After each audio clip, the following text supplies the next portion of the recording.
SLT within online learning සහ online working සඳහා ඇදහිය නොහැකි data දීමනා GB 30ක් රුපියල් 195යි GB 100ක් රුපියල් 490යි අඩුම මිලට වැඩිම data SLT වෙතින් නව sunlight sakura දැන් දික්කල් පවතින sakura මල් සුවඳින්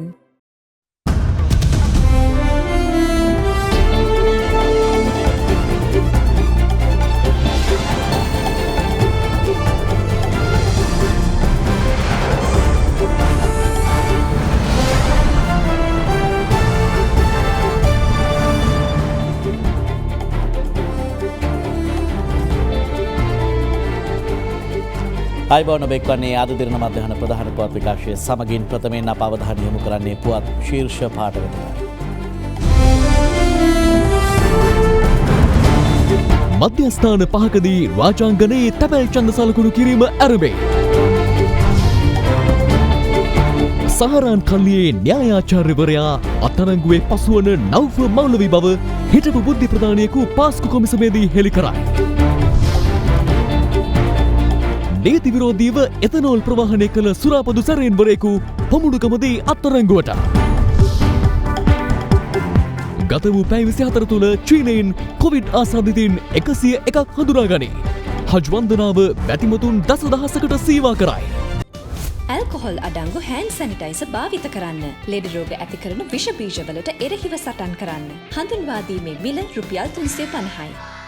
වඩාත්ම සිනිඳු රැවුල බෑමකට Big Easy 2 රේසරය හරිම සුමුදුයි.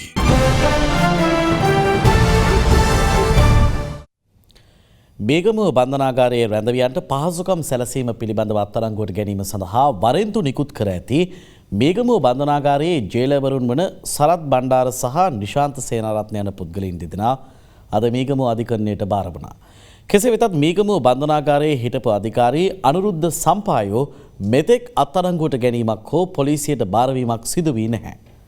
මේ අතර නීති විරෝධී අයුරින් එතනෝල් හා මත්පැන් ප්‍රවාහනය කළ සුරාබදු නිලධාරියෙකු පොලිසිය විසින් අදාළුවම අත්අඩංගුවට ගෙන තිබෙනවා.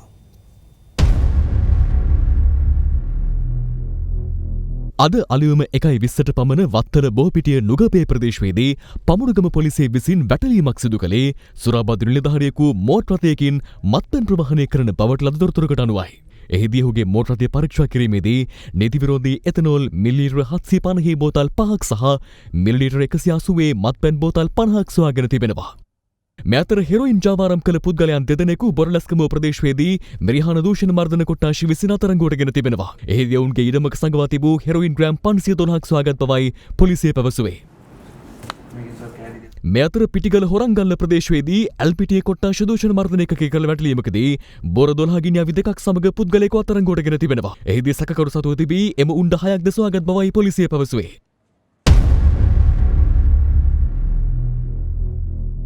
බෙවර මහමැතිවරණයට අදාළව අනුරාධපුර දිස්ත්‍රික්කයේ රාජාංගනයේ මැතිවරණ කොට්ටාසේ තැපැල් ඡන්ද සලකුණු කිරීම අද සිදු කෙරෙනවා. ඡන්ද මධ්‍යස්ථාන පහකදී තැපැල් ඡන්ද දායකින් 420 දෙනෙකු ඡන්දය සලකුණු කිරීම සඳහා සුදුසුකම් ලබා සිටින බවයි අනුරාධපුර දිස්ත්‍රික් තේරීම් භාර නිලධාරී ආර්.එම්. වන්නිනායක මහතා පැවසුවේ. COVID-19 වෛරස ව්‍යාප්තිය හේතුවෙන් සංචරණය සීමා කළ රාජාංගනීය ප්‍රදේශයේ ගම්මාන කිහිපයක සංචරණ සීමා ඉකුත් 27 වනදා පස්වරුවේ සිට ක්‍රියාත්මක වන පරිදි ඉවත් කෙරුණා. ඒ අනුව කළුන්දෑගම සිරිමාපුර සහ යාය එක ගම්මානයේ පොළ පිටුපස කොටස හැර සෙසු ප්‍රදේශයේත් යාය දෙක ගම්මානය පූර්ණ වශයෙන්ුත් සංචරණ සීමා ඉවත් කිරීමට පියවර ගැනුණා. මේ අතර මහමැතිවරණයට අදාළව අනුරාධපුර දිස්ත්‍රික්කයේ රාජාංගනීය මැතිවරණ කොට්ටාශයේ තැපැල් ඡන්ද සලකුණු කිරීම අද උදෑසන 9ට ආරම්භ කෙරුණා.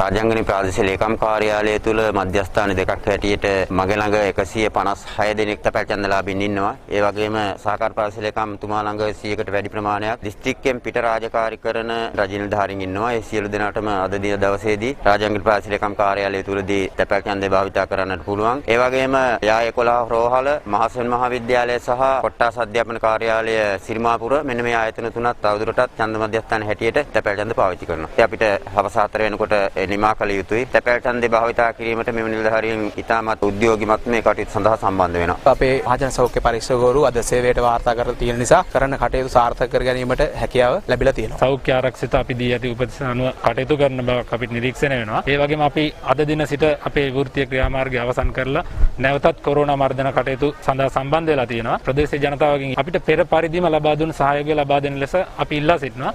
මේ අතර ඊයේ හඳුනාගත් නව ආසාදිතයින් 5 දෙනාද සමගින් මෙරට සමස්ත COVID-19 ආසාදිතයින් සංඛ්‍යාව 2810 දෙනෙකු දක්වා ඉහළ ගියා. නව ආසාදිතයින් අතර සේනපුර පුනරුත්ථාපන මධ්‍යස්ථානයේ කාර්ය මණ්ඩල සමාජිකයෙකු සහ ඩුබායිහි සිට පැමිණි සිව් දෙනෙකු වන බවයි රජයේ ප්‍රවෘත්ති දෙපාර්තමේන්තුව පැවසුවේ.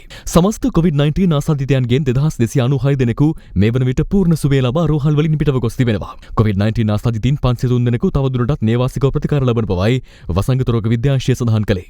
මේ අතර අද දිනය තුලදී යුද හමුදාව විසින් පවත්වාගෙන යනු ලබන නිරෝධායන මධ්‍යස්ථාන තුලින් පුද්ගලයන් 555 දෙනෙකු නිරෝධායන කටයුතු අවසන් කර නිවෙස් වෙත පිටව ගොස් තිබෙනවා. එමෙන්ම ශ්‍රී ලංකාව තුල මේ වන විට PCR පරීක්ෂණ 1,54,191 සිදු කර ඇති බවයි COVID-19 පැතිරීම වැළැක්වීමේ ජාතික ක්‍රියාන්විත මධ්‍යස්ථානයේ නිවේදනය කළේ. සෙලාන් බැංකුව සුහද හදක් ඇති දේශීය බැංකුව. පාස්කු ඉරුදින ත්‍රස්ත ප්‍රහාරය එල්ල කළ කල්ලියේ සහරාන් හෂීම් මෙහෙව් බව කීවද ජාතික තෞහිද් ජමාත් සංවිධානයේ න්‍යායාචාර්යවරයා ලෙස කටයුතු කර ඇත්තේ දැනට අත්අඩංගුවේ පසුවන නව්ෆර් මෞලවී බව හිටපු රාජ්‍ය බුද්ධි ප්‍රධානී නිලන්ත ජයවර්ධන මහතා පවසනවා. පාස්කු ඉරුදින ත්‍රස්ත ප්‍රහාරය විමර්ශනය කරන ජනාධිපති කොමිසම හමුවේ ඊයේ සාක්ෂි ලබා දෙමින් ඔහු සඳහන් කරේ LTT සංවිධානය තුළ ඇන්ටන් බාලසිංහම් බෙන් ජාතික තෞහිද් ජමාත් සංවිධානය තුළ නව්ෆර් මෞලවී කටයුතු කර ඇති බවයි. පාස්කු ඉරුදින ත්‍රස්ත ප්‍රහාරය එල්ල වූ අවස්ථාවේ රාජ්‍ය බුද්ධි සේවය අධ්‍යක්ෂවරයා ලෙස කටයුතු කළ නිලන්ත ජයවර්ධන මහතා සාක්ෂි ලබා දීම සඳහා ජනාධිපති කොමිසම හමුවට පැමිණියේ ඊයේ දෙවන දිනටයි. ආරම්භයේ පැයක පමණ කාලයක් මාධ්‍ය රහිතව සාක්ෂි විමසීම සිදු කෙරුණු අතර අනතුරුව කොමිසම මාධ්‍යයට විවෘත කෙරුණා. එහිදී සාක්ෂි ලබා දෙමින් නිලන්ත ජයවර්ධන මහතා පැවසුවේ ජාතික තෞහිද් ජමාත් සංවිධානයේ නායකයා සහරාන් හෂීම් වුවද එහි න්‍යායාචාර්යවරයා ලෙස නව්ෆර් මෞලවී කටයුතු කර ඇති බවයි. LTTE සංවිධානය තුළ ඇන්ටන් බාලසිංහම් සිටි ලෙස ජාතික තෞහිද් ජමාත් සංවිධානය තුළ නව්ෆර් මෞලවී නැමැත්තා සිට ඇති බව ඔහු වැඩිදුරටත් කියා සිටියා. මෙම තැනැත්තා වසර 19ක් කටාර්හි සිට මෙරටට පැමිණි අයෙකු වන අතර පාස්කු ප්‍රහාරයට පෙර අප්‍රේල් 13 වන දින එඬරමුල්ල ආරක්ෂිත නිවස තුලදී නායකත්වය පිළිබඳව ත්‍රස්තවාදීන් අතර ගැටුමක් ඇති වී ඇති බවත් ජයවර්ධන මහතා සඳහන් කළා. කෙසේ වෙතත් පාස්කු ප්‍රහාරයෙන් පසු අප්‍රේල් මාස 22 වන දින නව්ෆර් මෞලවී නම් මෙම තැනැත්තා අත්අඩංගුවට ගත් බවද ඔහු වැඩිදුරටත් හෙළිදරව් කළා. පාස්කු ඉරුදින ප්‍රහාරයට පසුදින ඇඳිරි නීතිය පවතින අවස්ථාවේ නව්ෆර් මෞලවී නැමැත්තා දමුල්ල ප්‍රදේශයේ හෝටලයකදී පොලිසිය විසින් අත්අඩංගුවට ගනු ලැබුවා. එසේම රාජ්‍ය බුද්ධි සේවය සහරාන් හෂීම් සම්බන්ධයෙන් සිදු කළ විමර්ශන සම්බන්ධයෙන් කරුණු අනාවරණය කරමින් නිලන්ත ජයවර්ධන මහතා සඳහන් කළේ 2017 ආලියාර් ගැටුමෙන් පසු සහරාන් විසින් තමන් රටින් පලා ගිය බවට ප්‍රචාරය කර තිබුණද ඔහු රහසිගතව සිය බිරිඳගේ කැකුණුගොල්ල නාරම්මල නිවසේ රැඳී සිට ඇති බවයි. මාවනැල්ල බුදු පිළිම කැඩීමට සම්බන්ධ වූ පුද්ගලයින් සහරාන් හෂීම් සමග සමීප සම්බන්ධතා පැවැත්වූ බව අනාවරණය වීමත් සමග IS ත්‍රස්තවාදීන් ලොව අනිකුත් ප්‍රදේශවල සිදු කරන ක්‍රියාකාරකම් වලට සමගාමීව මෙරට තුලත් ප්‍රහාරයක් සිදු කිරීමට සහරාන් හෂීම් සිය අනුගාමිකයින් අභිප්‍රේරණය කරමින් සිටින බව පාස්කු ප්‍රහාරයට මාස 6කට පමණ පෙර තමන් එවකට ජාතික බුද්ධි ප්‍රධානී සිසිර මෙන්ඩිස් මහතාව දැනුවත් කර තිබූ බව ජයවර්ධන මහතා එහිදී වැඩිදුරටත් සඳහන් කළා. මහමැතිවරණයෙන් පසු උපාධිධාරීන් ඇතුළු 1,50,000කට රැකියා ලබා දෙන බව ජනාධිපති ගෝඨාභය රාජපක්ෂ මහතා පවසනවා. ජනාධිපතිවරයා මේ බව පැවසුවේ අද පෙරවරුවේ පානදුර කෙසෙල්වත්ත ප්‍රදේශයේ පැවති ශ්‍රී ලංකා පොදුජන පෙරමුණේ ජන හමුවකදී. ශ්‍රී ලංකා පොදුජන පෙරමුණෙන් මෙවර මහමැතිවරණයට තරඟවදින අපේක්ෂක අමාත්‍ය දිනේෂ් ගුණවර්ධන මහතා අවිස්සාවේල නගර සභාව ඉදිරිපිට සංවිධානය කර තිබූ ජන හමුවට ජනාධිපතිවරයා ඊයේ පස්වරුවේ එක්වුණා.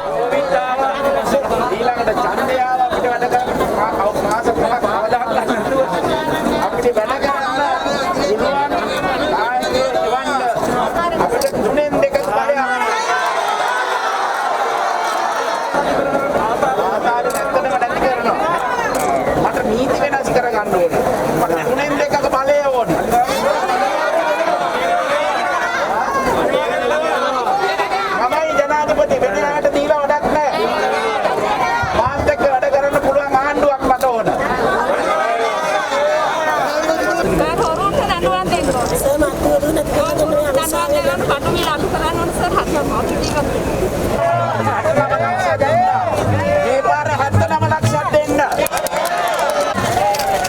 දිනේෂ් ගුණවර්ධන මැතිතුමා ලාංකීය දේශපාලනය තුළ පරමාදර්ශී දේශපාලනයේ සලකුණ බවට පත් වූ බවද අප බෝමිරිය කිංස්ලි වික්‍රමරත්න ක්‍රීඩාංගණයේ ඊයේ පස්වරුවේ පැවති ජනහමුවටද ගෝඨාභය රාජපක්ෂ මහතා සහභාගී වූ අතර කොළඹ දිස්ත්‍රික් අපේක්ෂක මේජර් ප්‍රදීප් නුගොඩ මහතා ඒ සංවිධානය කර තිබුණා.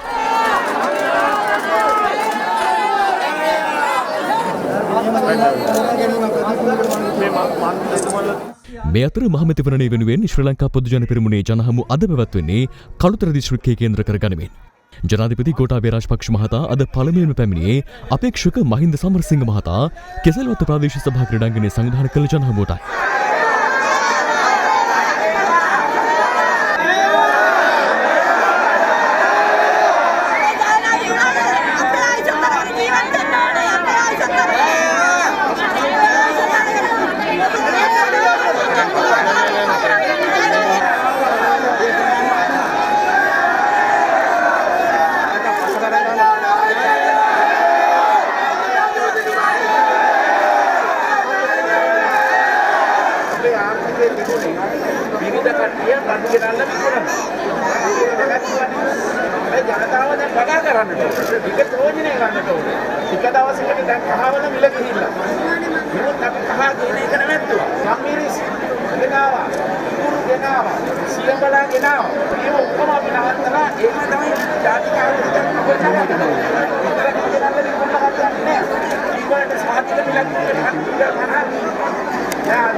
උපාධිධාරීන්ගේ 50000ක් ඉන්නේ.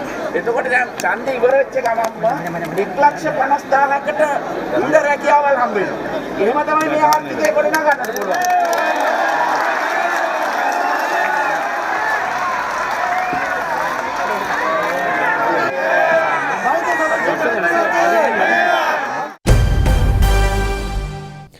මෙරට ජනතාවගේ පානීය ජල අවශ්‍යතාව සපුරාලමින් 100%ක් නල ජලය ජනතාවට ලබා දීමේ වැඩපිළිවෙලක් ක්‍රියාවට නැංවීමට බලාපොරොත්තු වන බව අග්‍රාමාත්‍ය මහින්ද රාජපක්ෂ මහතා පවසනවා. අග්‍රාමාත්‍යවරයා මේ බව ප්‍රකාශ කළේ දිවුලපිටිය මරදගහමුල ප්‍රදේශයේ ඊයේ පැවති ජන හමුවකදී. මහමැතිවරණයේදී ශ්‍රී ලංකා පොදුජන පෙරමුණේ අපේක්ෂකයින්ගේ ජය තහවුරු කිරීම වෙනුවෙන් සංවිධානය කළ ජනහමුවක් අග්‍රාමාත්‍ය මහින්ද රාජපක්ෂ මහතාගේ ප්‍රධානත්වයෙන් දෙව්ලපිටිය බරදගහමුල ප්‍රදේශයේදී ඊයේ පස්වරුවේ පැවැත්වුණා.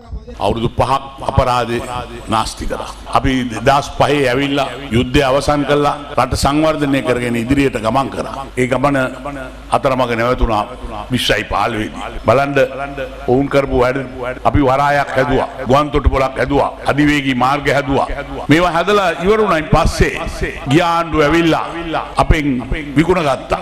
මේ අය කරපු වැඩවලින් රටක් විනාශ වුණා විතරක් නෙවෙයි රටක් ඇත්ත වශයෙන්ම අර කියන්නේ වචන කෑවා නේ රට කෑවා. තමුන්නාන්සලා දන්නවාද මෙතනින් නැග්ගම අපි තාටික දවසකින් කතරගමට යනකම් යන්න පුළුවන් කොච්චියේ. අධිවේගී මාර්ගය හදලා තියෙනවා. අද අපි ඊළඟ වැඩපිළිවෙලේ බීමට ජලය නල ජලය මේ රටේ ජනතාවට 100% ලබා දීමට අපි පියවර ගැනීම තමයි අපේ ඊළඟ කාර්යභාරය වෙන්නේ කියලා අපි තමුන්නාන්සලාට මතක් කරනවා. මේ අතර අග්‍රාමාත්‍ය මහින්ද රාජපක්ෂ මහතා සහභාගී වූ තවත් ජනහමුවක් ඊයේ පස්වරුවේ පැවැත්වුණේ මීගමුව පෙරියමුල්ල ප්‍රදේශයේදී. අපිට මතකයි මීගමුවට එනකොට පසුගිය කාලේ ඇතිවෙච්ච අවාසනාවන්ත සිද්ධිය. ඒ ගිය ආණ්ඩුවට ජනතාවට ආරක්ෂාව දෙන්න බැරි වුණා. අඩු ගානේ පල්ලියට කෝවිලට පන්සලට යන්න තියෙන නිදහසේ ගිහිල්ලා තමන්ගේ ආගම අදහන්න තියෙන අයිතිය උදුර ගැනීමක් වශයෙන් තමයි අපි ඒක දකින්නේ. ඒ සඳහා වුන් ගණන් ගත්තේ නෑ ඒවා. මේවැනි තත්ත්වයක් යටතේ තමයි පසුගිය ආණ්ඩුව ක්‍රියා කළේ. ඒ නිසා එවෙන් තත්ත්වෙන් මිදෙන්න කාලය ඇවිල්ලා තියෙනවා. කොමන පුද්ගලයින් පක්ෂය හැරගියද එක්සත් ජාතික පක්ෂය කිසි දිනයක කඩා බිඳ දැමීමට නොහැකි බව එහි නායක රනිල් වික්‍රමසිංහ මහතා පවසනවා. මේගමුවේ එක්සත් ජාතික පක්ෂ බලමණ්ඩල රැස්වීමට එක්කමින් රනිල් වික්‍රමසිංහ මහතා මේ බව සඳහන් කළා. හැම වෙලේම ඒ පක්ෂ ගැන තමයි අපි හිතලා ක්‍රියා කරන්න ඕනේ. මතක් වුණා ප්‍රේමදාස ජනක මට කිව්වේ කතාවක්. එතුමා අගමැතිලා හිටියද්දි ජයජයවර්ධන මැතිතුමා කාලේ එතුමා ගැන එක කතා තිබුණා. මට එතුමා දවසක් දයින්නකට එන්න කිව්වා. රනිල් මාව අගමැති කරේ ජේ.ආර්. ජනාධිපතිතුමාට. මම එතුමාට විරුද්ධව යන්නේ නැහැ. මට එතුමයන් පස්සේ ඒ තනතුරට එන්න මගේ බලාපොරොත්තුවක් තියෙනවා පක්ෂ මාව පිළිගන්නවා. ඒත් මම අගමැතිව ඉන්න කාලය තුලදී එතුමා එක්ක ප්‍රතිපත්ති පිළිබඳව දේශපාලනය පිළිබඳව විශාල ප්‍රශ්නයක් ඇති වුණොත් මට එතුමා කියන දේට එකඟ වෙන්න බැරි වුණොත් මම දේශපාලනයෙන් කමු ගන්නවා විශ්‍රාම ගන්නවා. එතුමාට විරුද්ධව යන්නේ නැහැ කිව්වා. අන්න එහෙම තමයි මේ පක්ෂ කෙනෙක්. ඉතින් මමත් ඒ ගැන හිතලා කිව්වා මේ පක්ෂයට තර්ජනයක් ඇති වෙන්න බෑ. මගෙන් පස්සේ දැන් ඉන්නවා මම මෙතන වැඩි කාල නෑ මගෙන් පස්සේ ගන්න තරුණ නායකත්වය ඉන්නවා. ඒ අයට මෙහෙම තර්ජනයක් බාර දීලා මම යන්න කැමතියි. මට ඕනේ මේ පක්ෂ ආරක්ෂා කරන්න. එහෙනම් යාළුකම එකක් කොහොම හරි මට මේ තීරණය ගන්න සිදු වෙයි කියලා අපි ඒ ගැන සාකච්ඡා කළා. කෘත්‍යාධිකාරී මණ්ඩලෙන් මම ඉදිරිපත් කරා. මම හිතන්නේ හැම එක්කෙනාම මෙතන හිටපු අය ඔක්කොම ඒකට එකඟ වුණා. ඒකයි මම කියන්නේ මේ සියලු දෙනාටම අපේ පක්ෂේ නැත්තම් කරුණාකරලා ඉල්ලා අස්වීමේ ලිපි ටික එවන්න. පක්ෂයට කැමති නැත්නම් ඕනෑක් කෙනෙක් පක්ෂයෙන් පිට වෙලා අලුත් පක්ෂයක් හදන්න පුළුවන්. බණ්ඩාරනායක මහතුමා අපෙන් පිට වෙලා ගින් අලුත් පක්ෂයක් හැදුවා. එක සැරයක් අපිව පරාජයත් කරා 58කට බැස්. ඒත් අපේ පක්ෂේ නැති කරන්න බැරි වුණා. ඒත් ඒගොල්ලෝ ඇවිල්ලා කියන්නේ අපි UMP කියලා. එකම එක්සත් ජාතික පක්ෂයයි තියෙන්නේ. දෙකක් නැහැ. පන්සල ගියාම කියන්නේ අනුන්ගේ සෙරපු කුට්ට මනන් යන්න එපා. අපේ සෙරපු කුට්ටම අපිට තියන්න. එච්චරයි මම කියන්නේ. මෙරට ගම්මිරිස් සහ පැංගිරි අස්වැන්නට තම ආණ්ඩුවක් යටතේ උසස් මිලක් ලබා දීමට කටයුතු කරන බව සමගි ජනබලවේගයේ නායක සජිත් ප්‍රේමදාස මහතා පවසනවා. රත්නපුර ඇමලිපිටිය ප්‍රදේශයේ ඊයේ පැවති ජනහමුවකට එක්වමින් ඔහු මේ බව සඳහන් කළා. මෙවර මහමැතිවරණය වෙනුවෙන් සමග ජනබලවේගයෙන් ඉදිරිපත් වන අපේක්ෂකයින්ගේ ජයතහුරු කිරීමේ ජනහමු මාලාවේ රත්නපුර දිස්ත්‍රික් පළමු ජනහමුව රත්නපුර ඇමලිපිටිය ප්‍රදේශයේදී ඊයේ පැවැත්වුණා. එදා මම එනකොට ගම්මිරිස් මිල 650යි. දැන් කීයද? එහෙමයිනේ. ගම්මිරිස් ප්‍රතිඅපනයනය කරලා ඒ ජාවාරම් කාර්යෝ අද සමග ජන බලවේගයේ නැහැ. අර පොහොට්ටුවට ජැක් ගහන කණ්ඩායම ඉන්නේ. එදා පැංගිරි තිබුණා මං හිතන්නේ 7000ට. දැන් කීයද? 2500යි. 1500යි. දැන් මට අහන්න තියෙන්නේ සනීපද කියලා. ගම්මිරිස් වලට පැංගිරි වලට උසස් මිලක් ලබා දෙන්නට අනිවාර්යයෙන්ම කටයුතු කරනවා. මේ මැතිවරණ ව්‍යාපාරයේ හරියට මම මගේ වාහනෙන් ගිහිල්ලා තිනවා කිලෝමීටර් 14600ක්. ඇත්තම කියනවනම් බොහොම තෙහෙට්ටුයි. නමුත් තමුන්නාන්සලා දකින්නකොට ඒ තරම් සතුටක්, ඒ තරම් සම්පතක් මේ පුංචි ප්‍රේමදාසට නැtei කියන එක මම කියන්න කැමතියි. සජිත් ප්‍රේමදාස මහතා ඉන් අනතුරුව සහභාගී වුණේ රත්නපුර කොළඹ ප්‍රදේශ සංවිධානය කර තිබූ ජනහමුවටයි. මොකද්ද 20000 ලැබෙනකොට වෙන්නේ? මිනිස්සුන්ගේ අතේ සල්ලි වැඩි වෙනවා. මොනවද මේ සල්ලි වලට ජනතාව කරන්නේ? ආයෝජනයේ පාරිභෝජනයේ ඉතිරි කිරීම. ඇමරිකා එක්සත් ජනපදයේ ඇමරිකානු ඩොලර් ට්‍රිලියන 2.3ක් ජනතාවට ලබා දෙනවා. තැපෑලෙන් ගෙවල් වලට චෙක් පතෙන් ඉබේටම බැංකු ගිණුම් වලට බැර කරනවා. අපේ රටේ වගේ වහල්ලුන් හැටියට හැසිරෙමින් පොහොට්ටුවේ മന്ത്രിවරුන්ගේ ළඟට ගිහිල්ලා වටවන්දනාවේ යන්නට අවශ්‍ය නැහැ. අනේ අපිට දෙන්න, අනේ අපිට සහයෝගය දෙන්න යනාදී වශයෙන්. ඒක තමයි අලුත් ක්‍රමය, නූතන ක්‍රමය. මහමැතිවරණයට තවත් දින 7ක කාලයක් තිබේදී උණුසුම් වන දේශපාලන වේදිකාවේ පළ වූ අදහස් කිහිපයක් දැන්. දැන් මේ දවස්වල අපි මේ ගම්බින් වලට යනකොට අර ලිං හිදිච්ච පැති වල යනකොට අපිට පේනවා පෝස්ටර් ගහලා තියෙනවා මොකක් මනුෂ්‍යත්වයේ අංකයේ ඡන්දයක් දෙන්න කියලා. මේ මිනිස්සයා කොහෙද දන්නේ නැහැ හිටියේ අර ලිං හින්දෙනකොට වතුර නැති වෙනකොට. එතකොට මනුස්සකම තිබ්බේ නැද්ද දන්නේ නැහැ. තව එකෙක් ගහලා හිතේ ඇති අංකය කියලා. හිතක් පපුවක් තිබ්බේ නැද්ද දන්නේ නැහැ. ගෙවල් 12500ක් පුපුරනකොට එකෙක් ආවේ නැහැ. මේ දේශපාලන සංස්කෘතිය අපි වෙනස් කරන්නට ඕනේ. එතකොට පාර්ලිමේන්තුව විනයගරුක තැනක් වුණොත් රට හැදෙයි. දැන් රට හදන තැන හදන්න ඕනේ. එතෙන්ට මිත්‍රෝන් අපි එකතු කරගන්න ඕනේ උගතුම් වියතුම් පිරිසක්. වංජනිකයෝ දූෂිතයෝ නෙවෙයි. ලෝකෙ කොහෙද හොරෙක් හදපු රටක් තියෙන්නේ. දූෂිතෙන් රටක් හදන්න බෑ මතක තබා ගන්න. රටක් හදන්න නම් අදූෂිත දේශපාලනයක් ඕන. සමහර අය හිතනවා රටේ නායකයා මහ පොළව ඉම්බාම මව්බිම රැකේ කියලා. එහෙනම් තියෙන්නේ අපි කාටත් හොඳ නැකතක් බලලා රටේ ඔක්කොම ජනය පෙරලිලා ඉබින්න විතරයි. එහෙම ආරක්ෂා වෙන්නේ නැහැ මව්බිම. අපි මේම කියන එක හොඳ නැහැ. ඒත් ඇත්ත හිඟන රටක්.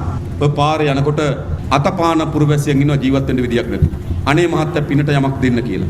අන්න ඒ වගේම තමයි අපේ නායකයෝ. වෙනස තියෙන්නේ මොකද්ද? අරයා පාරේ අරගොල්ලෝ ගුවනින් ගිහිල්ලා ඉංග්‍රීසියෙන් ගිලෝක කියන උත්තර. අපි හැමදාම දේශපාලඥයෝ දැකලා තියෙනවා ඇවිල්ලා කියනවා ජනතාව හරිම බුද්ධිමත් කියලා. ඒක බොරුවක්.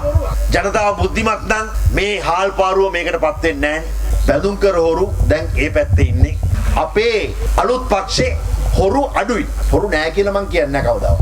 දැන් අන්න ඊයේ වෙනකොට 54 දිනේ දොට්ට දැම්මා UNP එකේ. ඒ විතරක් නෙවෙයි මේ මැතිවරණය අවසන් වෙච්ච ගමන්ම එක්සත් ජාතික පක්ෂයේ අලිය ලකුණෙන් ඡන්ද ඉල්ලපු පළාත් පාලන മന്ത്രിවරුන්ට දෙයියන්ගෙම පිහිටයි. අගෝස්තු 6 වෙනිදාට අපි පෙන්නනවා සැබෑ එක්සත් ජාතික පාක්ෂිකයෝ ඡන්ද දෙන්නේ දුරකථනයට දෙන්න නැත්නම් එයාලගේ පක්ෂයටද කියලා. ඔය සුළුතර කල්ලියට පක්ෂ සමාජිකත්වය නෙමෙයි පාර්ලිමේන්තු නියෝජනය අත්තිරනවා කියලා මම බය නැතුව කියනවා. මම තවම ඇත්තටම දන්නේ නැහැ සෙන්කඩගල ආසන එක්සත් ජාතික පක්ෂ අපේක්ෂකයා කවුද? දන්නේ නැහැ නේද? ටෙලිෆෝන් එකෙන් නම් පරණ කිරියල් උන්න හැම ඉන්නවා. අද එක්සත් ජාතික පාක්ෂිකයෙක් ගමක හොයාගන්න බැරි තත්ත්වයට පත් වෙලා තිබෙනවා. එක්සත් ජාතික පාක්ෂිකයෝ හැම කෙනාම අද වෙනකොට සමගි ජන බලවේගයත් එක්ක එකතු වෙලා අතිවිශාල മന്ത്രി සංඛ්‍යාවක් පාර්ලිමේන්තුවට යැවීම සඳහා පෙළගැසී සිටින බව අපිට දකින්න තිබෙනවා. ජපානයේ ප්‍රමුඛතම තීන්ත දැන් එස්ලෝන් නිවසින් කන්සයි එස්ලෝන් ලෙඩ නැති තීන්ත. තවත් දේශීය පුවත් කිහිපයක් දැන්. වර්ෂ 2016-2020 කාලය තුළ විශ්‍රාම වැටුප් කප්පාදුවට ලක් වූ රාජ්‍ය සේවකින්ගේ විශ්‍රාම වැටුප නැවත ලබා දීමට කටයුතු කරන ලෙස විශේෂභාර බලධාරීන්ගෙන් ඉල්ලා සිටිමින් වෘත්තීය සමිති 4ක් එක්ව කොළඹදී මාධ්‍ය හමුවක් පැවැත්වුවා. මේ රාජ්‍ය සේවකින්ගෙන් 2016 සිට 2020 දක්වා විශ්‍රාම ගිය ලක්ෂයකට වැඩි නිලධාරීන්ට තමයි මේ අසාධාරණ වෙලා තියෙන්නේ. හලාවත සිට නයිනමඩම දක්වා වූ වෙරළබඩ මාර්ගයේ තල්විල මෝතරවැල්ල පාලම අලුත් වැඩියා කරන අතරතුර ගමනාගමනයට ඉදිකළ විකල්ප පාලම මුහුදු කාදනය වීම හේතුවෙන් හානියට පත්වීම නිසා ගමනාගමන කටයුතු මුළුමනින්ම ඇනහිට තිබෙනවා.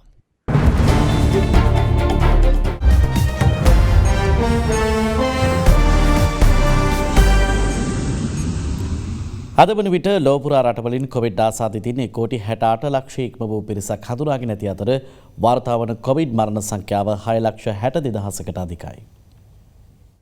මාස 3මාරකට පමණ පසුව චීනයෙන් එක් දිනකදී හඳුනාගත් වැඩිම කොවිඩ් ආසාදිතයන් සංඛ්‍යාව වාර්තා කරමින් ඊයේ ආසාදිතයින් 101 දෙනෙකු හඳුනා ගැනුණා. ඒ අතරින් 89 දෙනෙකුම වාර්තා වී තිබෙන්නේ බටහිර ෂින්ජියන් කලාපයෙන්. ඉන්දියාවේ සමස්ත කොවිඩ් ආසාදිතයන් සංඛ්‍යාව මේ වන විට ලක්ෂ 15 ඉක්මවා තිබෙනවා.